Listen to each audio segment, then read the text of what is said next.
1913 ମସିହା ଅଗଷ୍ଟ 1 ତାରିଖ ଅଷାଢ଼ ଶୁକ୍ଲପକ୍ଷ ଷଷ୍ଠୀ ତିଥିରେ ଖଣ୍ଡପୁରରେ ଜନ୍ମଗ୍ରହଣ କରିଥିଲେ। ଗୁରୁ ସତ୍ୟନାରାୟଣ କହିଦାର। ତାଙ୍କର ବାପାଙ୍କର ନାମ ଥିଲା ମିତ୍ରଭାନୁ କହିଦାର।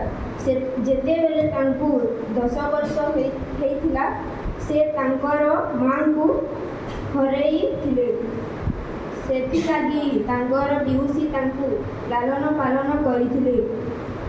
ତାପରେ ସେ ସମ୍ବଲପୁରର ଜିଲ୍ଲା ସ୍କୁଲରେ ମେଟ୍ରିକ୍ ପାସ୍ କରିଥିଲେ।